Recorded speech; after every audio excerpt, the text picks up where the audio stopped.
14, 15, 20 ওই সময় কি ঘটেছিল আর্মি কিভাবে জানবে? And the reporting is not army. যদি আমি ওই অপরাধ যেটা হয়েছে ওটা যদি না জানতে পারি তাহলে আমি কিভাবে ওটার বিচার আমি করতে পারি?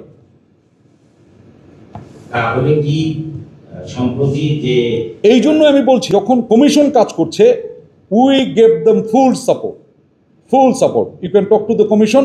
আমরা যখন যেভাবে তারা চেয়েছে আমাদের যতটুকু সম্ভব, বরিশালে অফিসার আছে তাকে চেয়েছে আগামীকাল সকাল 9টার ভিতরে, ওভারনাইট সে চলে আসছে, এসে কমিশনে গেছে হাজিরা দিতে।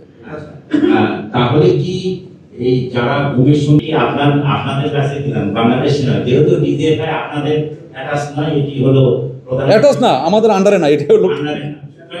আচ্ছা আমি আপনাকে একটা ছোট্ট একটা জিনিস বলি, অনেক বুঝতে সুবিধা হবে। এই ইন্টেলিজেন্স নিয়ে আপনাদের অনেক কথা শোনেন না? ইন্টেলিজেন্স কাজ করে নর্মাল যে আউটফিট তার একটা উপরে। ফরেন আমি একটু উদাহরণ দিলে হবে। আমাদের প্রত্যেকটা ডিভিশন মানে একটা বড় বড় ক্যান্টনমেন্ট, যেমন যশোর ক্যান্টনমেন্ট, কুমিল্লা ক্যান্টনমেন্ট, এগুলো বড় বড় ক্যান্টনমেন্ট, এক একটা করে ডিভিশন থাকে, ডিভিশনে একটা করে জিওসি থাকেন। ওনার একটা ইন্টেলিজেন্স আউটফিট আছে, ওটাকে আমরা বলি ফিল্ড ইন্টেলিজেন্স ইউনিট। ওখানে ওইখানকার যত ব্রিগেডিয়ার, ব্রিগেড কমান্ডার, ইউনিটের কমান্ডিং অফিসার ইত্যাদি ইত্যাদি তাদের যত কর্মকাণ্ড যা আছে তার একটা ফিডব্যাক, ইন্টেলিজেন্স রিপোর্ট সরাসরি জিওসি পান। ঠিক ওই ডিভিশনে, ওই কুমিল্লা ক্যান্টনমেন্টে, ওই যশোর ক্যান্টনমেন্টে আরেকটা আউটফিটে কাজ করে, যেটার নাম হচ্ছে আর্মি সিকিউরিটি ইউনিট। এটা হলো সরাসরি সেনাপ্রধানের আন্ডারে। ওই জিওসি কি করেন, বা তারও তো একটা চেক দরকার। সেনাপ্রধান বিভিন্ন ইনস্ট্রাকশন দিচ্ছেন, ওটা ঠিকমতো প্রতিপালন হচ্ছে কিনা ওটারও তো একটা ফিডব্যাক দরকার।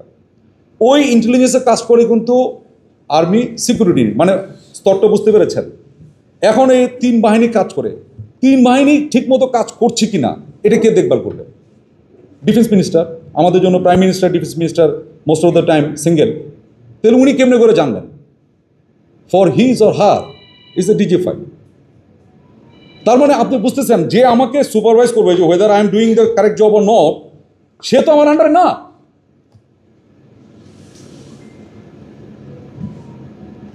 পরিষ্কার ইন্টেলিজেন্স এইভাবে সাজানো থাকে।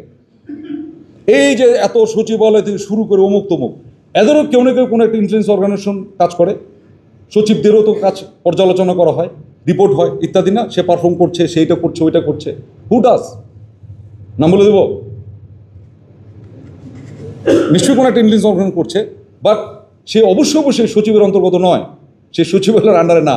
তাহলে তো সম্ভব না এটা।